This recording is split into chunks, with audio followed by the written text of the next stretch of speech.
Derek Walsh had seen some strange things in his 34 years, but nothing quite prepared him for the sight of a 12-foot-tall insect wearing a safety vest. The creature's multiple eyes blinked at him in what might have been confusion or concern. Hard to tell with bugs. You understand the risks, yes? Churek clicked his mandibles together nervously. This division handles the most dangerous cargo in the galaxy. One mistake, and you become a statistic. Derek nodded, keeping his expression neutral. Back home in Montana, he'd worked with 2,000-pound bulls that could gore a man in seconds. He figured the principle was the same, just with different packaging. I've handled difficult animals before. I'll be careful. The insectoid supervisor made a sound like rattling plates. Probably alien laughter, though Derek couldn't be sure. Animals. Yes, we process animals here, but not like your Earth creatures. Churek tapped a control panel, and a holographic image appeared between them. This is a rift jaw. Derek studied the rotating image. The creature looked like someone had taken a wolf, covered it in armored plates, and replaced its teeth with crystalline daggers. For powerful legs, ended in claws that could probably shred steel. Its eyes glowed with an unsettling intelligence. They come from a planet called Kragmar. Churek continued. Gravity 3 times Earth's standard. Atmosphere so toxic it would dissolve your lungs in minutes. These creatures are apex predators in the truest sense. Class 5 extinction threats. What does that mean exactly? It means a single rift jaw, if released on a populated world, could theoretically kill every living thing on that planet within a standard year. Churek's antennae drooped. We have one rule when handling them. Only one rule that matters above all others. Derek leaned forward, paying attention now. Never make eye contact with a rift jaw. Never. Their hunting instinct interprets direct eye contact as a challenge. Once triggered, they enter a killing frenzy. No force in the galaxy has ever stopped one when that happens. The only survivors are those who never looked. What happens to those who do?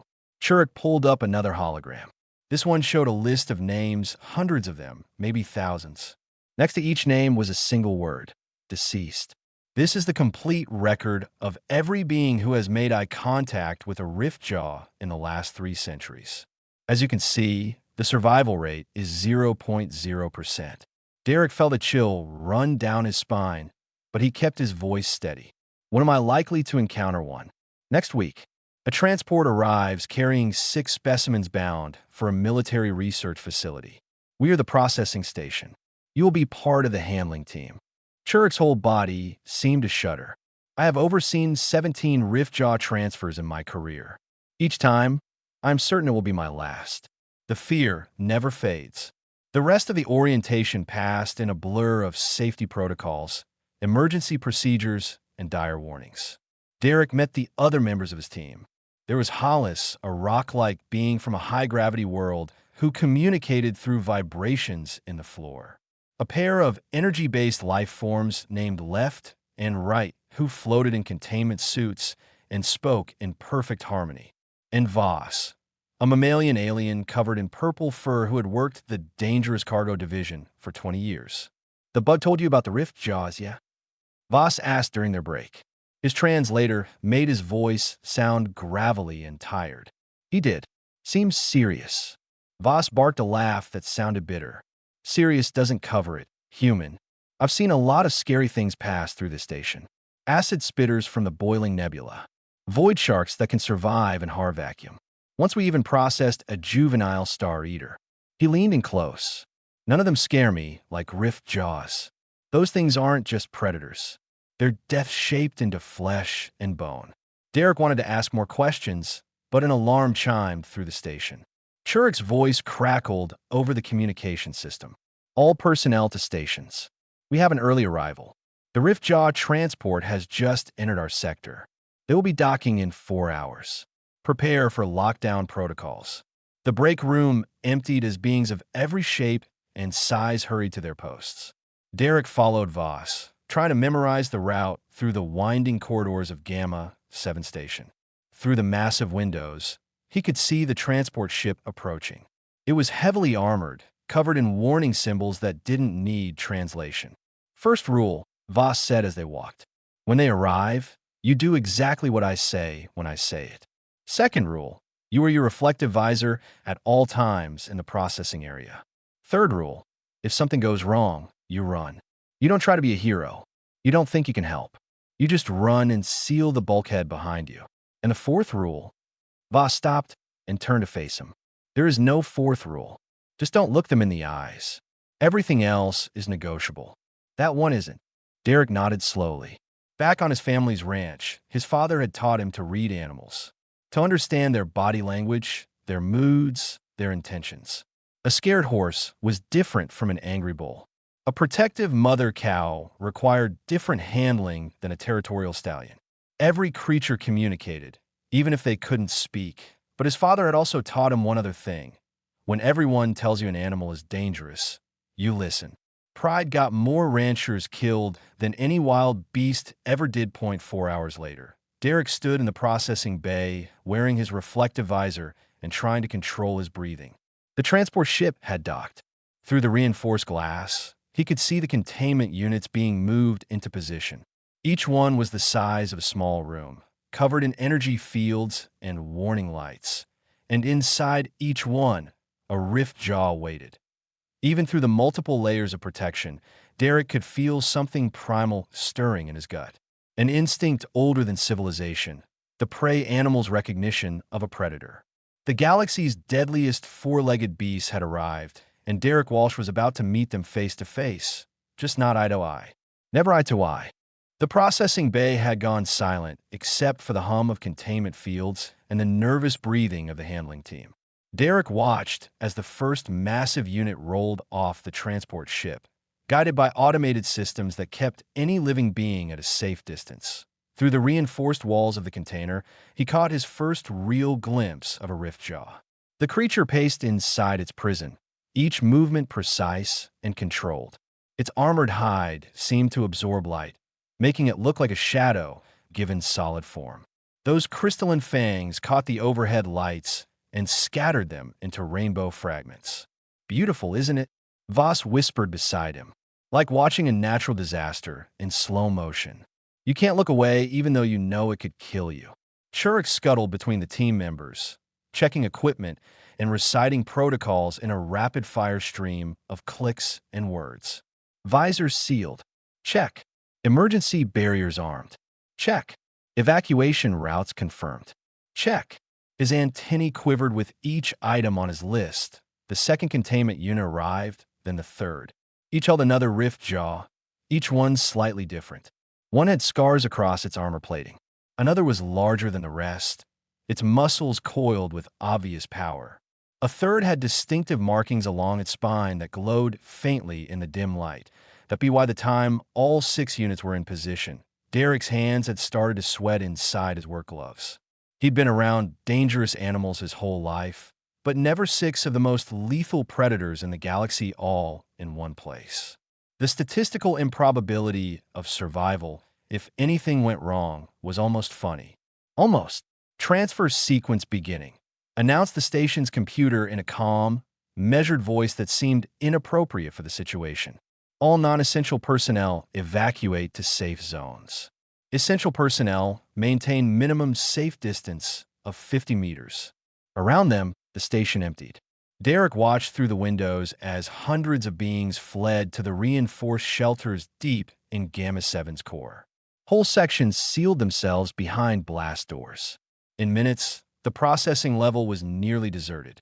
We're the expendables, Hollis rumbled. His words felt through the floor rather than heard. If this goes wrong, better to lose 5 than 500. Cheerful thought, muttered left and right in harmony, their energy forms flickering anxiously inside their containment suits. Voss checked his equipment one more time. All right, rookies and veterans alike, listen up. We're going to run a standard security scan on each unit. Check the containment fields, verify the transport restraints, confirm the specimen's health status. We do this by the book, we do this slow, and we all go home tonight. Derek took his position as assigned, monitoring readouts from a safe console while the more experienced handlers worked closer to the units. His job was simple. Watch the numbers, call out any anomalies, and don't do anything stupid. The first 3 scans went smoothly. Each rift jaw remained calm, though Derek noticed they all tracked movement outside their containers with those glowing eyes. Intelligent eyes, not the blank stare of a mindless predator, but something aware and calculating. During the fourth scan, things changed. Voss was running his scanner along the containment field when warning lights began flashing. We've got a power fluctuation in Unit 4. The field is holding, but it's cycling unstable. Churik rushed to the control panel, his multiple limbs flying across the interface. Rerouting backup power. Compensating for the drain. It should stabilize in 30 seconds. Those 30 seconds stretched like hours. The rift jaw inside Unit 4 had stopped pacing. It stood perfectly still, head tilted slightly, as if listening to something only it could hear. Derek found himself watching it, fascinated despite the danger point 20 seconds. The creature's breathing changed, faster now. Was it sensing the weakness in its cage? 10 seconds. One of the crystalline fangs began to vibrate, producing a sound just at the edge of Derek's hearing. High-pitched, an unsettling 0.5 seconds. The rift jaw tensed, muscles coiling. Then the power stabilized and the field returned to full strength. But the creature didn't relax. It had felt that moment of vulnerability, and now it knew. These prisons weren't perfect. They could fail.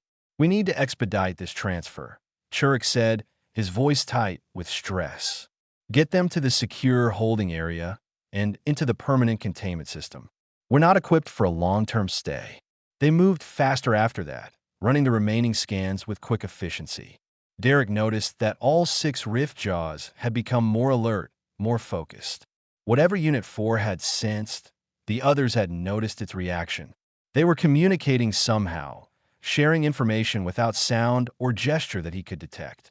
The transfer to the holding bay required moving each massive unit through a series of corridors and lifts. Derek helped guide them remotely, making sure the automated systems didn't catch on any obstacles. Through the monitors, he watched each rift jaw react to the movement. None of them seemed distressed. If anything, they appeared curious, studying their surroundings through the transparent sections of their containers. When the last unit was locked into place in the holding bay, Voss let out a breath that sounded like he'd been holding it for hours. 1 down, 6 days to go. The military transport arrives next week to take them to the research facility. Until then, we keep them fed, monitored, and very, very contained. Derek removed his reflective visor now that they were behind the safety of the control room. The holding bay was visible through multiple screens, each unit positioned in its own reinforced section. The whole area could be vented into space in case of emergency, though Churik assured them that had never been necessary. Never been necessary yet, Voss corrected. There's always a first time with rift jaws. As the team filed out for their shift break, Derek lingered at the monitors. He studied each creature, noting their different behaviors. The scarred one lay down almost immediately, conserving energy. The largest one continued to pace, examining every inch of its prison. The one with the glowing markings, Unit 7 according to the label, sat on its haunches and stared directly at the nearest camera. Derek found himself staring back at the screen, at those intelligent eyes watching through the lens. It felt less like observing a dangerous animal and more like being observed by something that understood far more than it should. Don't anthropomorphize them, Voss said, appearing at Derek's shoulder. That's how people make mistakes. These aren't misunderstood pets or noble beasts.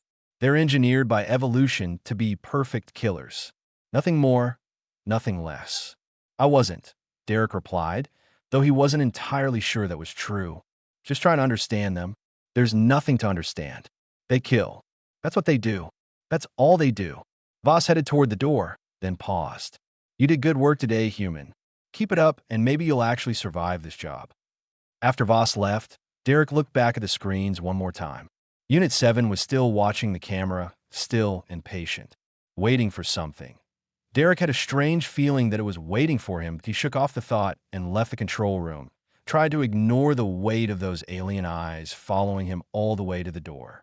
3 days into the transfer period, Derek had settled into a routine.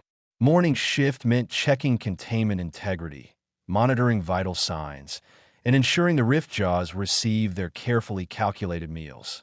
The creatures ate something that looked like compressed protein blocks, which they could shatter with those crystalline fangs before consuming. Each feeding was done remotely, with automated systems that kept handlers far from anything resembling danger. He'd learned their patterns by now. The scarred one, which the team had started calling Patient, always ate first and quickly. The largest, Titan, would inspect its food thoroughly before consuming it, as if checking for poison. Unit 7, the one with the glowing markings that watched everything with those unsettling eyes, often waited the longest to eat. Derek had started thinking of it as Observer, though he kept that name to himself. "You're getting too comfortable," Voss warned him during their shift overlap. "That's when mistakes happen, when you start to think you understand them." Derek wanted to argue, to explain that understanding wasn't the same as being careless, but he recognized the wisdom in Voss's concern. Comfort bred complacency, and complacency got people killed. The accident happened on the 4th day, during what should have been a routine maintenance check. Derek was monitoring from the control room, while Church performed a remote diagnostic on Unit 7's containment field. The systems had been running perfectly all week, but protocols demanded regular verification. Everything was going smoothly until the sensor array in Observer's unit began throwing error codes. "I'm getting false readings," Church announced, his antennae twitching with confusion. "The field strength shows stable, but the monitoring system claims there's a fluctuation. I need to reset the diagnostic array. Can you do it remotely?" Derek asked, watching the numbers scroll across his screen. "Yes, but I need to disable the secondary sensors for approximately 4 seconds. The primary systems will maintain containment." It should have been safe. The primary containment field had triple redundancy. For seconds was nothing. Derek watched as Church initiated the reset sequence. 3 seconds in, the primary field flickered. Not failed. Not collapsed. Just flickered, like a light on a dimmer switch that someone had bumped. Maybe a quarter second of reduced power, if that. But it was enough. Observer moved faster than Derek's eyes could track. One moment the Riftjaw was sitting calmly in the center of its unit. The next, it had crossed the entire space and struck the containment barrier with one massive paw. The impact sent a shudder through the whole holding bay. Alarms screamed throughout the station. Red emergency lights bathed everything in crimson. Automated defenses activated, additional barriers slamming into place around Unit 7. "Evacuate." Church's voice was high-pitched with panic. "Abandon the holding bay. Seal the section." Hollis and the Energy Twins were already running. Their footsteps and flickering lights disappeared down the corridor as blast doors began to close. Voss grabbed Derek's arm, trying to pull him away from the control console. "Move, human. Now." But Derek couldn't move. He stared at the monitor showing Unit 7, watching Observer's reaction. The Riftjaw had backed away from the barrier after that single strike. It wasn't throwing itself against the containment in a frenzy. It wasn't trying to escape. It had tested the weakness, and now it was watching, waiting to see what would happen next. "It's not attacking," Derek said. "What?" Voss yanked harder on his arm. "Look at it. The field is stable now. It had a moment of opportunity, and it's not taking it. It's just standing there." On the screen, Observer sat back on its haunches in the exact center of the unit. Its head turned slowly until it was facing the camera again, facing Derek through the digital eye that connected them. And Derek, without thinking, without considering the consequences or the rules or the thousands of names on that list of the deceased, looked directly into the Riftjaw's eyes on the monitor. "Don't!" Voss shouted, but it was too late. The connection was instant and electric. Derek felt like he'd touched a live wire, every nerve ending suddenly aware and alive. Those glowing eyes on the screen held an intelligence that was staggering in its depth. This wasn't an animal. This was a person, a being that thought and felt and understood. Observer tilted its head slowly to the left, studying Derek through the camera lens. Its crystalline fangs were visible but not bared in threat. Its posture was relaxed but alert. Every line of its body language spoke of curiosity, not aggression. Derek knew that language. He'd seen it 1,000 times in horses meeting a new handler, in bulls sizing up whether someone was a threat or just another part of the landscape. This was assessment, not challenge. Easy, Derek whispered to the screen, his voice soft and steady. Nobody's trying to hurt you. You're okay. The rift jaw's ears, small and barely visible among its armor plating, twitched forward. Could it hear him through the audio system? Did it understand tone, if not words? Derek, you need to look away, Voss said, his voice careful now. Very slowly, very carefully break eye contact and step back from the screen. It's not going to attack. You don't know that. Nobody knows that. Everyone who's ever made that assumption is dead. Look at it, Voss. Really look. Does that look like a creature in a killing frenzy? On the monitor, Observer remained perfectly still except for its eyes, which tracked Derek's face through the camera with intense focus. Its breathing was slow and controlled. Its muscles were loose, not coiled for a strike. The seconds stretched into a minute. Derek maintained the eye contact, reading every subtle shift in the Riftjaw's posture the way his father had taught him to read livestock. The creature was tense, but not aggressive. Curious, but not threatening. It was doing exactly what Derek was doing, trying to understand what it was facing. After what felt like an hour, but was probably less than 3 minutes, Derek slowly lowered his gaze to the console in front of him. He'd broken eye contact. He was still alive. The rift jaw hadn't even moved. The holding bay alarms were still blaring, but Churik's voice cut through them from somewhere down the corridor. Derek? Are you alive? Please respond if you're alive. I'm fine, Derek called back. Everything's fine. The containment is stable. Voss stared at him like he'd grown his second head. You broke the rule. You made direct eye contact with a rift jaw, and you're not dead. Yeah. Derek's hands were shaking now that the adrenaline was catching up with what he'd done. I noticed that. This is impossible. This doesn't happen. This has never happened. Derek looked back at the monitor. Observer was still watching the camera, but something had changed in its posture. The rift jaw looked almost relaxed now, like a question had been answered. Maybe, Derek said slowly, the rule isn't as absolute as everyone thinks. Or maybe, Voss countered, you're the luckiest human being who ever lived and you just used up all your luck in one go. They were both right, in a way. But as Derek watched Observer settle down in its containment unit, calm and at ease for the first time since arriving at the station, he knew something fundamental had changed. He'd looked death in the eyes, and death had looked back with curiosity instead of hunger. The galaxy's deadliest four-legged beast had just decided Derek Walsh was interesting, and neither of them knew yet what that would mean. News of Derek's survival spread through Gamma, 7 stations faster than a hull breach alarm. Within hours, every being on board knew that a human cargo handler had broken the unbreakable rule and lived to tell about it. By the next morning, the story had jumped to other stations via the communications network. By evening, 3 different xenobiology research teams had requested permission to come study what they were calling the impossible event. Derek found himself in Churik's office, facing not just his supervisor, but also the station commander, a towering being named Grath, who looked like someone had carved a person out of frozen methane and given it a bad attitude. Explain, Grath demanded, his voice like grinding glaciers. In detail, everything that happened. Derek recounted the incident as accurately as he could, from the sensor malfunction to the moment he'd locked eyes with Observer through the camera. He didn't leave anything out, including his assessment of the Riftjaw's body language and behavior. Grath listened without interruption, his crystalline eyes unreadable. When Derek finished, the commander turned to Churik. Your analysis? Statistically impossible, Churik clicked. 300 years of documented encounters. 0 survivors who made eye contact. Yet here stands Derek Walsh, alive and unharmed. His antennae drooped. I cannot explain it with current xenobiological models. The human claims the creature was not aggressive. Do you believe this assessment? Churik hesitated, his mandibles working silently for a moment. The containment sensors recorded no elevated stress markers in the specimen during the encounter. Its heart rate remained stable. Body temperature normal.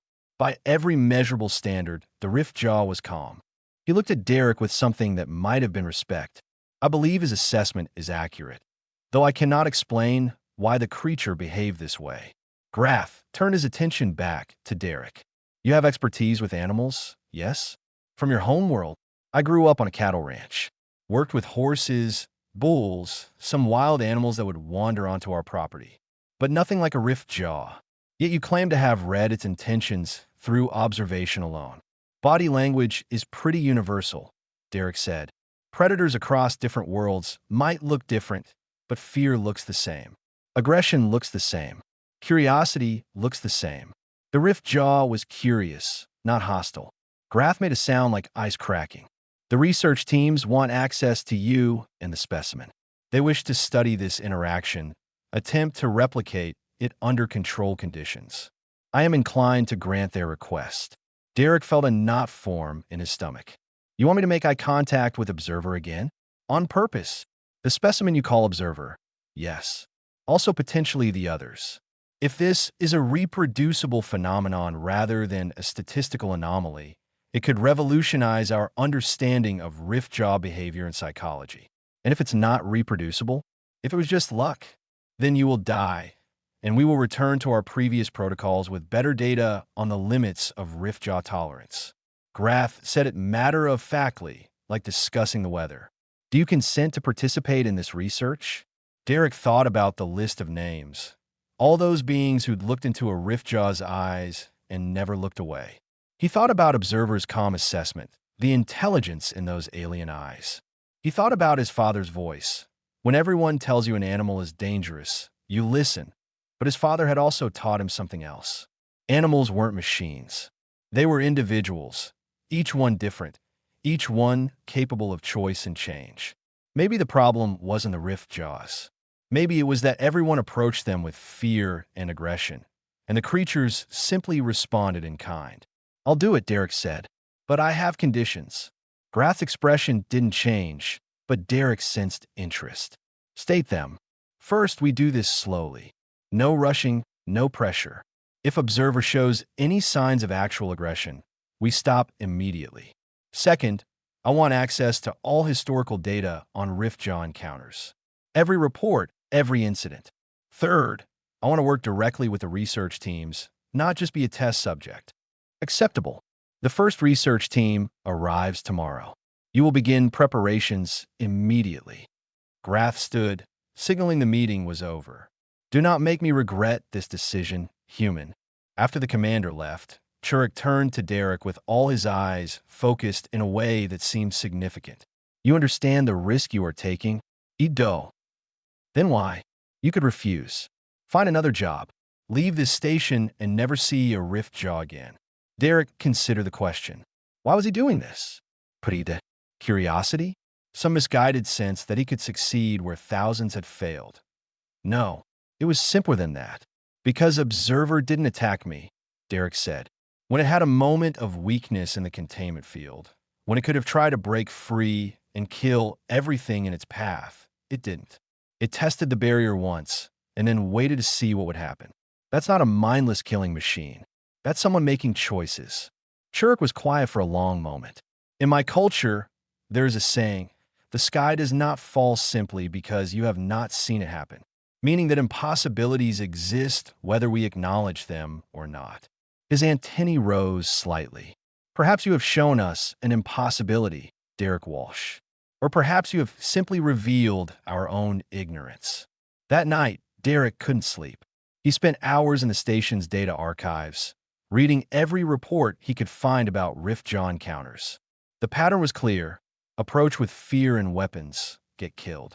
Every single incident involved handlers who were terrified, security teams ready to shoot, containment failures that led to panic. Not once did he find a report of someone approaching a Riftjaw calmly, treating it like a living being instead of a monster. Near dawn, Derek made his way to the observation room overlooking the holding bay. Through the reinforced glass, he could see all 6 containment units. Most of the Riftjaws were asleep or resting. But Observer was awake, sitting in the same position as before, watching the cameras. Derek activated the communication system, letting his voice carry into the holding bay through speakers. I don't know if you can understand me, he said quietly. But tomorrow we're going to try something that might get me killed. I'm going to trust that you're more than what everyone says you are. I'm going to trust that you can choose not to kill me. Observer's ears twitched at the sound of his voice. The creature stood and walked to the front of its containment unit, as close to the camera as the field would allow. It sat again, perfectly still, and waited. I've worked with a lot of dangerous animals, Derek continued, talking more to organize his own thoughts than because he expected understanding. The ones that hurt people usually do it because they're scared or defensive or protecting something, not because they're evil or mindless. I'm betting you the same. I'm betting that if I treat you with respect, if I don't come at you with fear or aggression, you'll respond in kind. The rift jaw tilted its head, a gesture that looked eerily thoughtful. So here's the deal, Derek said. Tomorrow, I'm going to look you in the eyes again. For real this time, not through a camera. And you're going to have a choice. You can kill me and prove everyone right. Or you can show them that they've been wrong about you for 300 years. Observer's crystalline fangs caught the light as it opened its mouth slightly. Not a threat display, almost like a yawn, or maybe the alien equivalent of a smile. Then it settled down onto the floor of its unit, resting its massive head on its front paws, still watching the camera with those intelligent, glowing eyes. Derek took that as a good sign. At least, he hoped it was. Tomorrow would tell. The research team arrived exactly on schedule, led by a being that introduced herself as Dr. Rena. She was tall and thin, with blue skin that seemed to shimmer in the light and 4 arms that moved independently as she gestured while talking. Behind her came a small army of assistants, all carrying equipment and displaying the nervous energy of scientists facing something unprecedented. The human who survived, Rena said, looking Derek up and down with eyes that had too many pupils. You don't look special. I'm not, Derek replied. Just stubborn. Stubbornness is not typically considered a survival trait when facing apex predators. She moved past him toward the observation window, studying the rift jaws with obvious fascination. Yet here you stand. Which specimen made eye contact with you? Derek pointed to Unit 7. That one. I've been calling it Observer. Interesting designation. Why Observer? Because it watches everything. Pay attention. Seems more interested in understanding its environment than the others. Rena made a note on a holographic display that floated near her shoulder. We will begin with non-invasive testing. Behavioral observation, stress response analysis, communication pattern studies. Only after we have comprehensive baseline data will we attempt direct visual contact again. She turned to Derek. You will not approach the specimen until I authorize it. Clear. Derek bristled at the authoritative tone, but nodded. He understood the need for caution, even if part of him wanted to argue that he'd already proven the interaction was possible. The first 2 days of testing were tedious. The research team monitored every aspect of Observer's behavior, comparing it to historical data on rift jaws. They measured its reactions to various stimuli, tested its problem-solving abilities with puzzle feeders, even analyzed the sound frequencies it produced during rest periods. What they found surprised everyone except Derek. The specimen demonstrates cognitive abilities far exceeding our previous estimations, Rena announced during a briefing on the 3rd day. It solved spatial reasoning puzzles designed for beings with advanced intelligence. It recognized patterns and sequences that should be beyond animal comprehension. And most significantly, it appears to modulate its behavior based on who is observing it. What do you mean? Churik asked. Watch. Rena pulled up video footage showing Observer's containment unit. On screen, Voss approached to perform a routine check. The rift jaw immediately stood, moved to the back of its unit, and adopted what Derek recognized as a defensive posture. Not aggressive, but wary and ready. Then the video switched to footage of Derek performing the same check. Observer barely moved, remaining relaxed and attentive, but showing no defensive behavior at all. It can differentiate between individuals, Rena continued. It remembers who has shown it respect and who has shown fear. This suggests a level of social cognition we never suspected rift jaws possessed. Or maybe, Derek offered, we never gave him a chance to show it before. Hard to demonstrate intelligence when everyone who looks at you dies in a panic. Rena's multiple pupils focused on him sharply. An astute observation. Which brings us to the primary experiment. Tomorrow, we will place you in a controlled environment with the specimen. You will make direct eye contact under monitored conditions.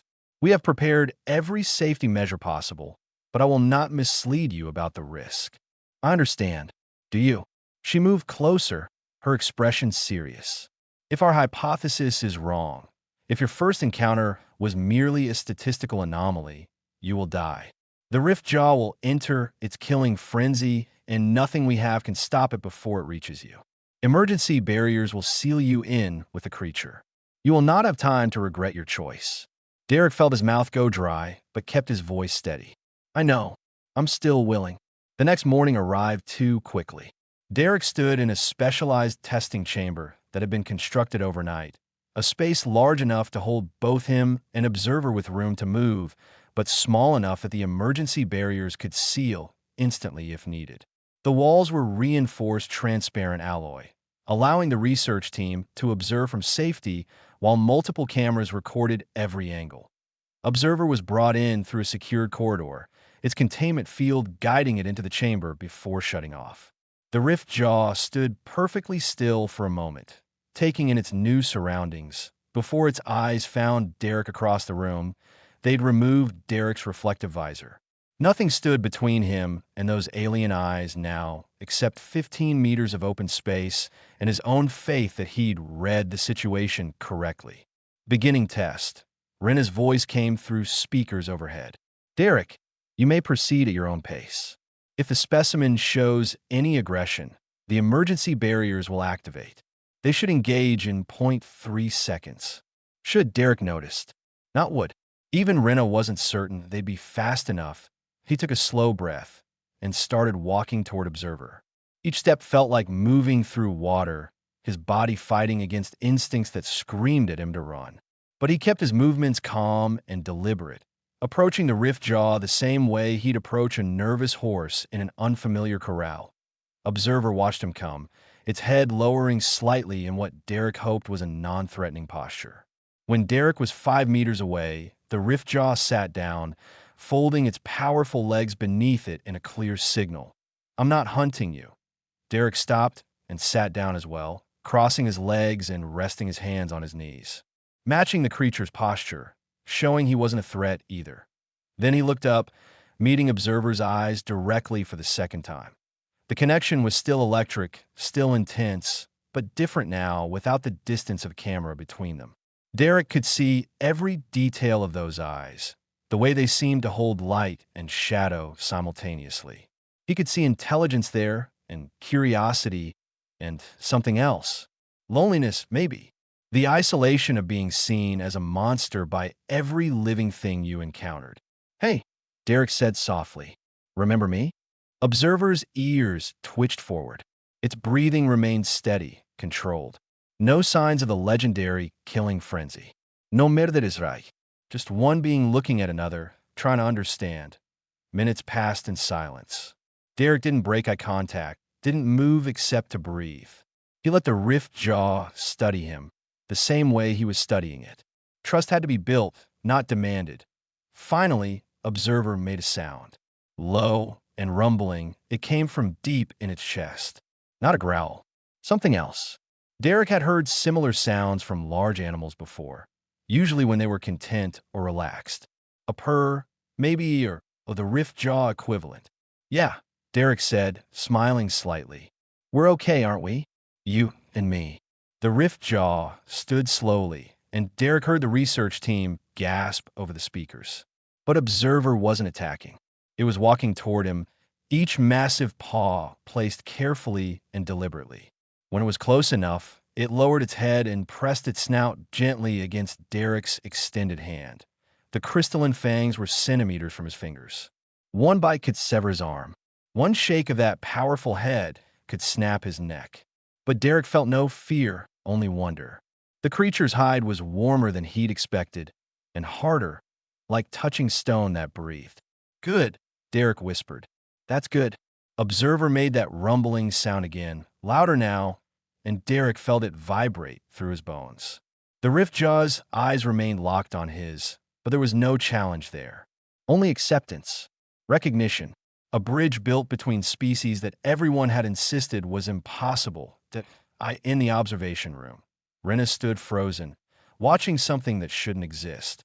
A human and a rift jaw, together in peace. The galaxy's deadliest four-legged beast had just proven it could choose friendship over fury. And Derek Walsh had proven that sometimes the most dangerous thing wasn't the predator. It was the assumption that predators couldn't be anything else. The footage of Derek's interaction with observers spread across the galactic network like wildfire. Within days, every major news outlet was running stories about the human who had befriended the unfriendable. Scientific journals demanded data. Military organizations wanted explanations. And 300 years of accepted wisdom about rift jaws began to crumble under the weight of undeniable evidence. Derek spent the following week working with the research team and all 6 rift jaws. What they discovered revolutionized xenobiology. The creatures weren't mindless predators. They were highly social, capable of complex communication through body language and subsonic vocalizations that most species couldn't detect. The killing frenzy everyone feared wasn't inevitable. It was a stress response triggered by the fear and aggression they'd always been met with. Titan, the largest rift jaw, took 3 days to trust Derek enough for eye contact. Patient, the scarred one, needed only hours. Each had its own personality, its own preferences, its own way of interacting with the world. They were individuals, not interchangeable monsters. Everything changed on the 7th day when pirates attacked the station. The assault came without warning. Gamma-7 sensors detected the ships only seconds before they opened fire, their weapons designed to disable rather than destroy. They wanted the station intact and its valuable cargo intact too, including 6 extremely rare and valuable rift jaws. Derek was in the holding bay with Observer when the alarm started screaming. Through the windows, he could see small attack craft swarming around the station's exterior, cutting through defensive positions with practiced efficiency. All personnel to emergency shelters. Grath's voice boomed over the communication system. We are under attack. Security teams engage at will. Civilians evacuate immediately. Derek started toward the exit, but Observer made a sharp, urgent sound that stopped him. The rift jaw was pacing now, agitated in a way Derek had never seen. All 6 creatures were reacting to something, their heads turning in unison toward the same section of wall. They're coming through there, Derek realized, understanding the rift jaw's superior senses had detected the pirates' approach before the station's sensors could. They're cutting through the hull to get to you. Observer looked at Derek and made a series of quick vocalizations that he was starting to recognize as communication. The meaning was clear even without words. Danger coming. Need to act. I can't let you out, Derek said, his mind racing. If you're loose in the station, people will panic. They'll try to kill you. The rift jaw moved to its containment field and pressed one paw against it. Not attacking, not testing. Asking. Trusting Derek to make the right choice. An explosion rocked the holding bay as the pirates breached the outer hull. Derek saw them pouring through the gap, dozens of armored figures carrying weapons designed to tranquilize large specimens. They'd done their research. They knew what they were after. Derek made a decision that would probably get him court-martialed if he survived. He ran to the control panel and entered the emergency override code Shurik had shown him during training. 6 containment fields dropped simultaneously. 6 rift jaws stood free for the first time since arriving at the station. The pirates saw them and started firing tranquilizer rounds. But rift jaws from a high-gravity death world moved faster than projectiles designed for normal creatures. They scattered, using the holding bay's equipment as cover. Their movements coordinated like a pack that had hunted together for years. With me, Derek shouted, not sure if they'd understand or care. Protect the station. Observer was at his side instantly, followed by the others.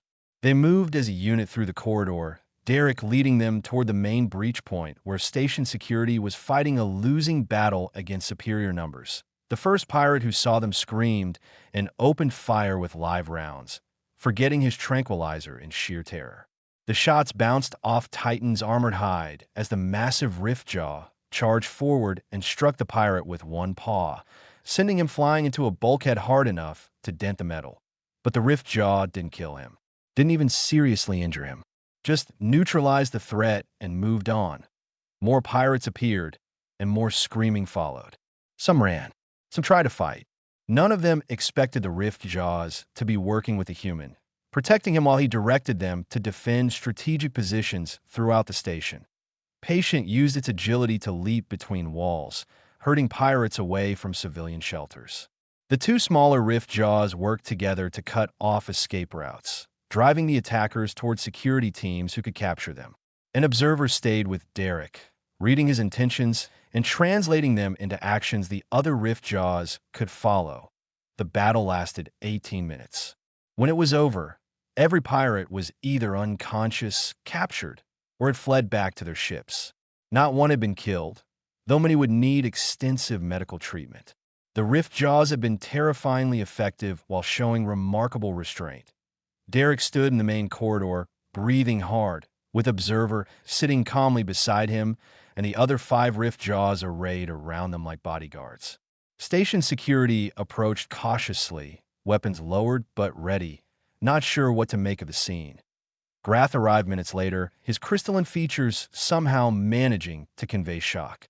"Report," he demanded. "The pirates breached the holding bay," Derek explained. "I released the Rift Jaws. They helped defend the station. You released them.